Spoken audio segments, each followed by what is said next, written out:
people who have been cheated on. What's the best revenge you got without ever being caught? I discovered my husband's affair on our 10th anniversary, not with dramatic screaming or thrown plates, but with absolute silence as I stared at the receipt that fell from his jacket. Dinner for two at Nouvelle, the city's most expensive restaurant, $347 plus a $100 tip, on a Tuesday when he told me he was working late. The receipt wasn't the real evidence. It was the lipstick shade scribbled on the back, Crimson Confession Thurser 8, with a phone number. It was the reservation made for Mr. Evans and guest when my last name is Chen. It was how he'd stopped touching me months ago, claiming stress from his promotion, 10 years of marriage, 3 miscarriages, a mortgage we'd struggled to afford so he could be closer to his office, all while I put my career on hold, supporting his ambitions. I didn't confront him. That night, I smiled through our anniversary dinner as he checked his phone under the table. I wore the necklace he'd gifted me, clearly purchased by his secretary, who knew my taste better than he did. "Happy anniversary, babe," he said, distracted. To many more. I clinked glasses, watching him over the rim, to getting exactly what we deserve. He didn't notice how my smile never reached my eyes. The next morning, I created a new email account and contacted a digital security firm. Not the kind that protects, the kind that invades. It cost me $5,000, nearly emptying my secret savings account that he never knew about. By week's end, I had everything. Her name, Vanessa Moore. Age, 26, 11 years younger than me. Occupation, junior partner at his law firm. The affair had lasted 7 months. I had their texts, emails, hotel receipts, photos taken through restaurant windows, audio recordings from his late meetings. I knew that in her bathroom cabinet, she kept a toothbrush with his initials, that she was allergic to shellfish and afraid of heights, that he'd told her I was emotionally unavailable after losing our babies, that they were planning a weekend in Barbados, charged to our joint account. I learned she'd just bought a condo, that she wore size 6 shoes and favored silk bathrobes, that she left her balcony door unlocked on hot nights, that she lived alone with a cat named Pixel. What I did with this information unfolded over 6 careful months. I never raised my voice, never shed a tear where he could see, never gave the slightest hint I knew. My revenge began with research. Each night while he slept, I'd sit in our guest bathroom with the shower running, reading divorce laws and documenting our finances. I discovered hidden accounts, suspicious withdrawals, and tax discrepancies spanning years. I created spreadsheets, saved statements, recorded conversations, a meticulous archive of every betrayal, financial and emotional. 5 weeks in, I found the envelope of cash in his golf bag, $24,000 that had never been declared on our taxes. I photographed it, then replaced it exactly as I'd found it. Meanwhile, I became the perfect wife. I packed his favorite lunches, arranged dinner parties with his colleagues, even lost 15 pounds through what I called stress yoga, but was actually calculated preparation. He barely noticed, too consumed with Vanessa to see the predator I was becoming. One night, he mentioned his firm was bidding on a major contract with Keller Industries. "That's wonderful," I said, refilling his wine. "When will you know if you got it?" "Soon," he replied. "But it's practically guaranteed. Just don't mention it to anyone yet. Insider trading concerns and all that." I nodded, kissing his cheek. Then I emailed his competitor from a burner account, providing just enough information to make them competitive without revealing my source. His firm lost the contract. His promised partnership stalled, while he drowned his sorrows with Vanessa at the Parkview Hotel, room 718, $329 per night charged to his corporate card. I was making friends with her neighbors. Nothing suspicious, just a new yoga enthusiast who happened to bring homemade kombucha to the community garden. Within weeks, I knew everything about her building's security system, which had been installed by the same company that protected our home. I created my alternate identity carefully. Sarah, a freelance graphic designer who worked from coffee shops and wore no wedding ring. Sarah, who started attending the same spin class as Vanessa's sister, who complimented her shoes and suggested a happy hour that turned into a friendship, who expressed interest in investing and was introduced to Vanessa's financial advisor, the same one handling the money for her new condo. "You need a security system," I mentioned casually during drinks. "My ex's place was broken into last month. I can recommend the company that fixed his setup." By month 3, I knew my husband was planning to leave me after securing his partnership. I'd seen the apartment listings in his search history, found the consultation with a divorce attorney in his calendar, disguised as a dental appointment. I began transferring small amounts into my personal account. Nothing suspicious, just enough to build a safety net. I updated my resume and took online courses to refresh my skills after years away from my career. I reconnected with former colleagues under the guise of just catching up. On weekends, when he claimed to be golfing with clients, I visited my mother, collecting the family heirlooms that had always been mine. I quietly replaced our shared photos with identical copies, sending the originals to a storage unit rented under my maiden name. I cultivated friendships with the wives of his colleagues, positioning myself as devoted but naive. At dinner parties, I'd touch his arm lovingly. "Robert works so hard. Sometimes I don't see him for days." The wives would exchange glances, their pity evident. Those same wives became invaluable sources of information, mentioning late nights when they'd seen Robert, But not at the office. When Vanessa's building experienced a minor security breach, I was ready. I'd already befriended the security consultant who arrived to update their system. My background in IT, the career I'd abandoned to support Robert, made our conversation natural. By afternoon's end, I understood exactly how their new protocols worked. Patience is the cornerstone of perfect revenge. I waited until their Barbados trip was just 1 week away. Robert came home with the scent of her perfume on his collar, kissed my cheek distractedly, and announced he had a week-long conference in Chicago. "I'll miss you," I said, handing him his favorite drink. "I'll call every night," he promised, already texting her under the table. The next morning, I called in sick to the elementary school where I volunteered. Instead, I drove to the strip mall across town and purchased a prepaid phone. Then I visited a college friend who worked in hospital administration. "It's for a thriller I'm writing," I explained, as she described how medical record systems worked, where security cameras were positioned, and what protocols surrounded sensitive patient information. That night, Robert worked late again. I used the time to send an email from my burner account to his firm's HR department, expressing concerns about inappropriate relationships between partners and associates.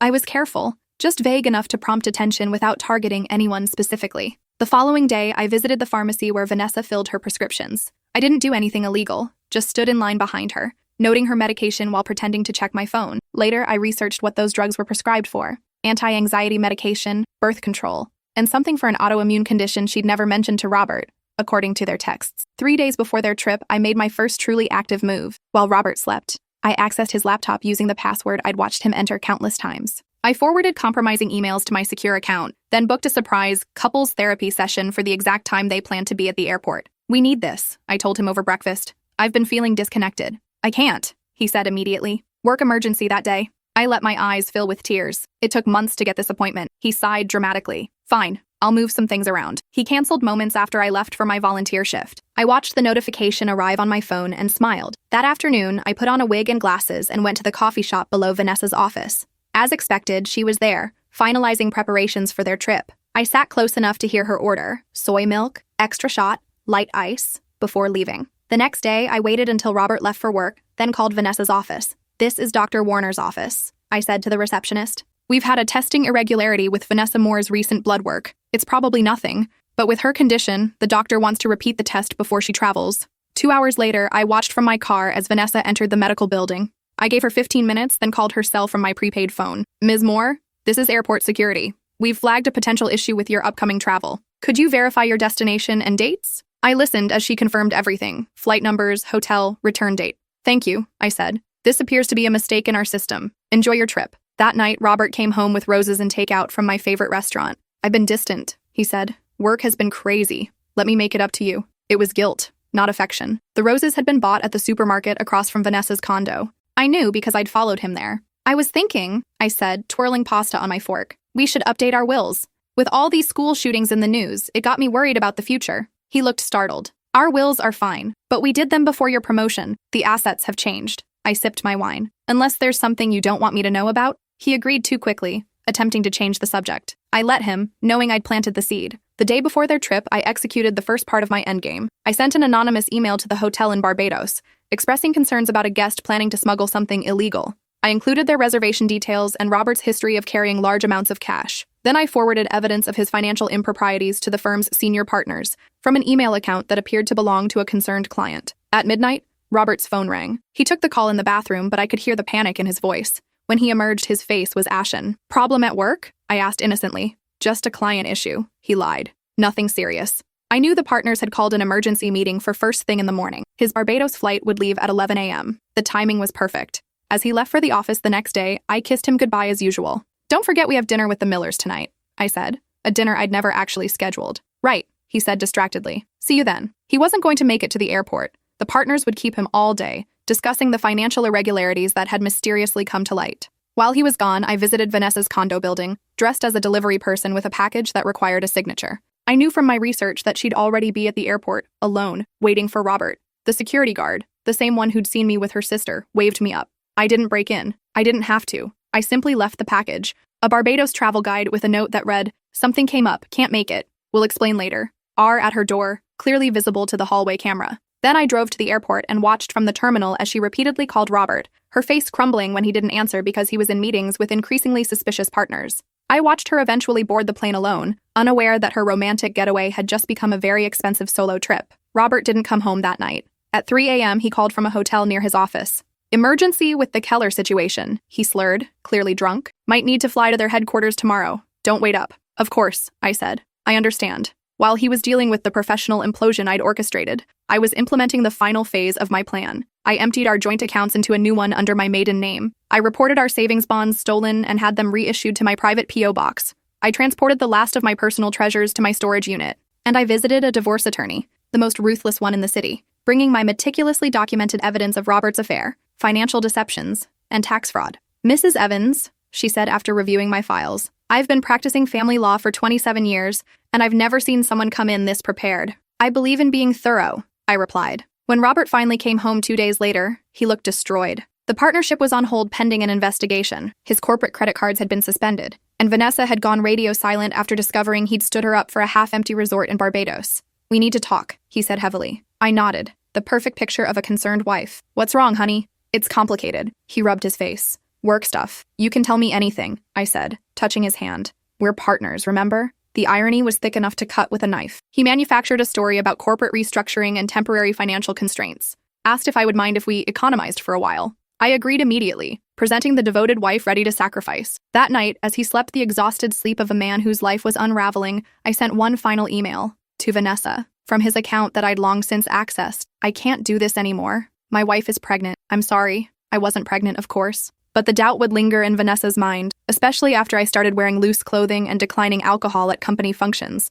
just enough to feed the rumor mill that would eventually reach her. For 3 more weeks, I played my role flawlessly. Supportive wife, financial partner, understanding ear for his increasingly desperate explanations. I even suggested we downsize, offering to look at smaller houses, acting completely unaware that we couldn't qualify for a new mortgage with his finances in shambles. The final act came on a Tuesday, exactly 3 months after discovering his affair. He came home to find me sitting calmly at the kitchen table. In front of me were printouts, the hotel receipts, the text messages, the photos of him with Vanessa. What is this? He asked, though he knew exactly what it was. Sit down, Robert, I said quietly. His face cycled through emotions, shock, fear, anger, calculation. I could see him formulating denials, excuses, counter-accusations. Before he could speak, I placed another stack of papers beside the first, his hidden accounts, tax discrepancies, proof of embezzlement from client funds, the financial crimes that were far more serious than his affair. You should know, I said as his face went pale, that copies of these are with my attorney. And these, I slid the third stack forward,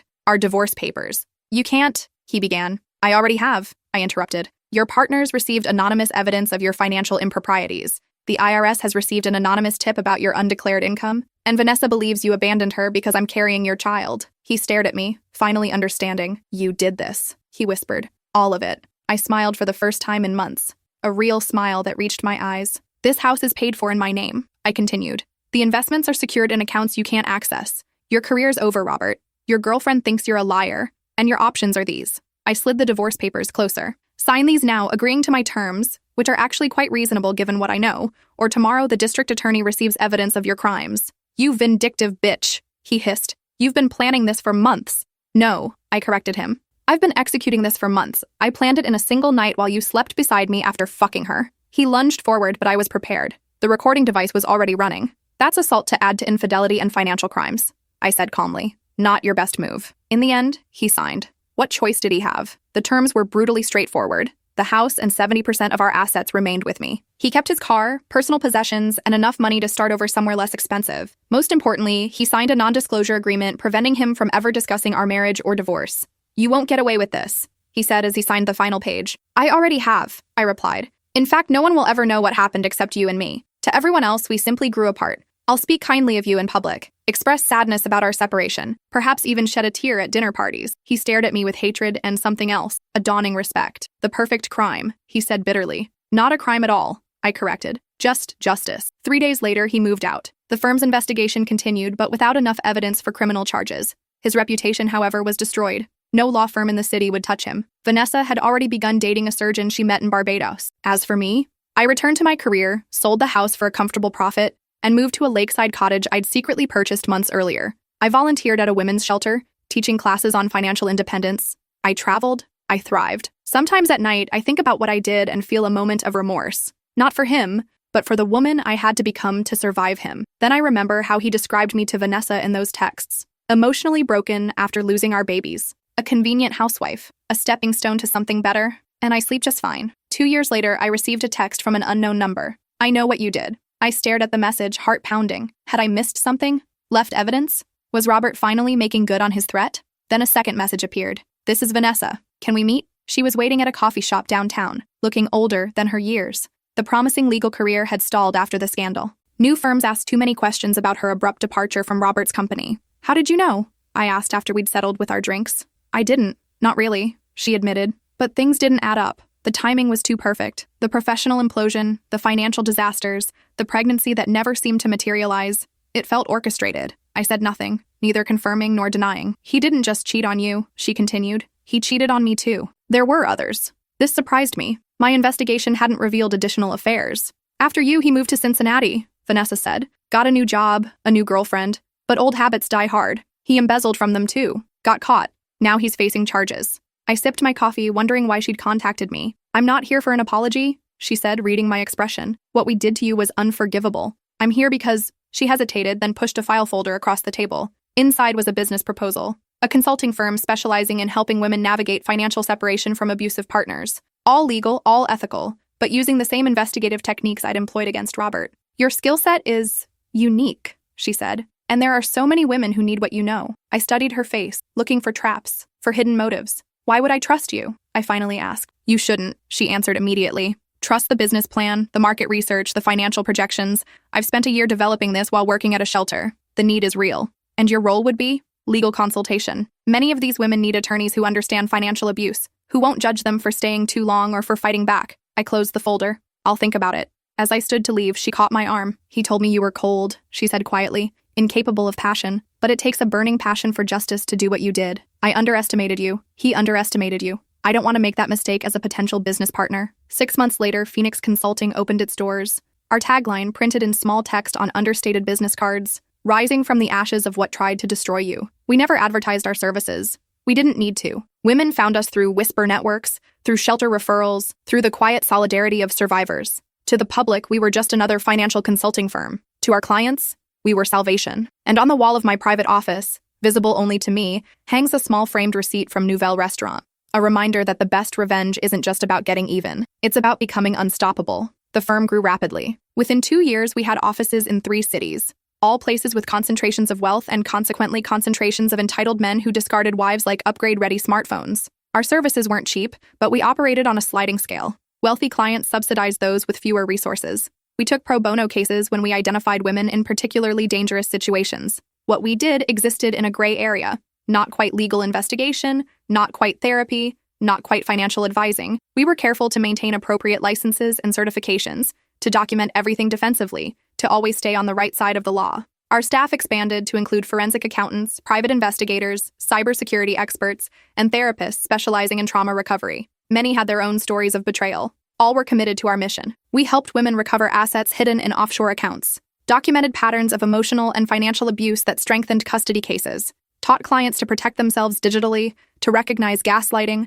to rebuild financial independence. I rarely worked directly with clients anymore. My face was too valuable to keep anonymous. Instead, I managed operations, directed investigations, and trained new staff in what I called ethical infiltration. It wasn't revenge we offered. It was restoration. The chance to reclaim what had been stolen. Dignity, security, identity. Vanessa handled the legal strategy, building a network of attorneys across the country who understood our approach. Our relationship remained professional, layered with mutual respect and the silent acknowledgement of our complicated history. Then Robert reappeared. The news came through our monitoring system, which tracked certain names across legal databases. He'd served his 18 months for financial fraud and was working at a small firm in Phoenix, ironically close to our newest office. I dismissed it as irrelevant until a new client arrived. Patricia Weber, 41, married to Jonathan Weber for 12 years, children aged 10 and 8, suspected her husband was having an affair with a colleague. During her intake interview, our investigator noted a detail that flagged the case for my attention. Jonathan Weber's law firm had recently hired a new associate, Robert Evans. I studied Patricia's file carefully. The pattern was identical. Secret accounts, unexplained absences, gaslighting when she questioned anything, the deprecating comments about her intelligence, her appearance, her emotional stability. My first instinct was to recuse myself from her case. Too personal, too close. My second instinct was to burn Jonathan Weber's life to the ground. I did neither. I'd like to take Mrs. Weber's case personally, I told our management team. I think my experience is particularly relevant here. Vanessa gave me a sharp look. Does this have anything to do with the new hire at Weber's firm? Perhaps, I admitted, but my interest is purely professional. She didn't believe me. I wouldn't have believed me either, but she nodded. Just remember what we tell our clients. The goal isn't revenge, it's justice. I met Patricia the following day. She was a younger version of who I had been. Educated, accomplished, exhausted from trying to hold everything together while her husband systematically dismantled her self-worth. I feel crazy, she said, twisting her wedding ring. Some days I convince myself I'm imagining things. You're not crazy, I assured her, and you're not alone. I didn't tell her about Robert, not yet. Instead, I outlined our approach. The documentation, the financial tracking, the strategic planning for whatever outcome she wanted. I don't know what I want, she admitted. Part of me still loves him. Is that pathetic? It's human, I said, and it's your choice. We're not here to tell you to leave. We're here to give you options. She chose to begin with surveillance, wanted concrete evidence before making any decisions. We assigned our best investigator. Within 2 weeks, we had it. Jonathan Weber was indeed having an affair with a paralegal at his firm. They met 3 times weekly at an apartment paid for through a shell company he'd established. What we hadn't anticipated was that Robert was also involved, not with the affair, but with Jonathan's financial arrangements. He was helping establish offshore accounts, creating legal cover for money laundering, essentially setting up the same system he'd used to hide his own assets. In our conference room, Patricia stared at the evidence. Photos, bank statements, transcripts of conversations. How could I not see it? She whispered. Because he worked very hard to hide it, I replied. Because people like your husband and the men who enable him are practiced at deception. It's not a reflection on you. She looked up, tears streaming down her face. What do I do now? That depends, I said. Do you want to stay? Or do you want to leave? I want him to hurt like I'm hurting. I understood that impulse all too well. Revenge feels good in the moment, I told her. But justice lasts longer. And rebuilding your life lasts forever. She thought for a long moment. I want both, justice and a new life. I smiled. Then let's make that happen. We developed a strategy specific to Patricia's situation. Unlike my scorched earth approach with Robert, hers was more measured. We documented the affair and the financial crimes but didn't expose them immediately. Instead, we helped her secure her own financial position, establish independent credit, and gather evidence systematically. You're teaching me to be a spy in my own marriage, she said during one of our planning sessions. I'm teaching you to protect yourself, I corrected. One evening, as we were reviewing new evidence, Patricia asked the question I'd been dreading. You seem to have personal experience with this. Did your husband cheat too? I considered deflecting, but decided on honesty. At least partial honesty. Yes, I said. And I handled it. Decisively. Is that why you started this company? Partly. I realized there were many women in similar situations without the skills to navigate them. She studied me. There's more to it than that. I sighed. There's always more. But right now, we need to focus on you. The next day, our investigator brought news that changed everything. Robert and Jonathan were expanding their operation, recruiting other attorneys into their financial scheme. They had approached Patricia's brother, a junior partner at another firm. They've invited your brother to a meeting tomorrow night, I told Patricia, to explain their system. Her face hardened. Oliver would never participate in something illegal. Probably not knowingly, I agreed. But they're very good at making these arrangements appear legitimate. She made a decision then. I want to warn him, and I want him to help us. Oliver Weber turned out to be a crucial ally. Shocked by our evidence, he agreed to attend the meeting wearing a recording device. The transcript he provided documented everything. Robert and Jonathan explicitly describing how they helped wealthy clients hide assets during divorces, evade taxes, and launder questionable income through seemingly legitimate businesses. This is beyond a divorce case now, Vanessa warned during our strategy meeting. We're looking at federal crimes. I nodded, which gives Patricia extraordinary leverage. What followed was the most elegantly executed client resolution in our firm's history. Patricia confronted Jonathan with 2 options: a quiet divorce with extremely favorable terms, or exposure of his criminal enterprise. How did you figure this out? He demanded, face pale as he reviewed the evidence we'd assembled. I had help, she replied simply. He chose the quiet route, of course, signed over the house, agreed to generous child support and alimony, relinquished claims to her business, and most importantly, granted her primary custody of their children. As for Robert, we handled him differently. Once Patricia's settlement was finalized and legally binding, we anonymously sent the evidence of the financial crimes to both the State Bar Association and the FBI. Included were the recordings, the documentation of offshore accounts, and a comprehensive outline of their entire operation. The indictments came 2 months later. Jonathan, Robert, and 3 other attorneys were charged with multiple counts of fraud, money laundering, and tax evasion. The morning the news broke, Patricia came to our office with a bouquet of lilies. Thank you, she said simply. You gave me my life back. I accepted the flowers. You reclaimed your life yourself. We just showed you the path. After she left, Vanessa lingered in my office doorway. That's twice now for Robert, she observed. Think he'll make the connection? Does it matter? I asked. He's facing 15 years. By the time he's out, we'll be a global company. She smiled slightly. This was never just about helping women for you, was it? It was about making what happened to you mean something. Perhaps, I admitted. But does the motivation matter if the outcome helps people? I suppose not. She turned to leave, then stopped. Just make sure revenge doesn't consume you. You have too much to offer the world. That night, I sat on my deck overlooking the lake, watching the sunset paint the water gold. I thought about Robert facing his second prison term, about Jonathan losing his family and freedom, about Patricia beginning her new life, about the women we'd helped and those we hadn't reached yet. I'd built something meaningful from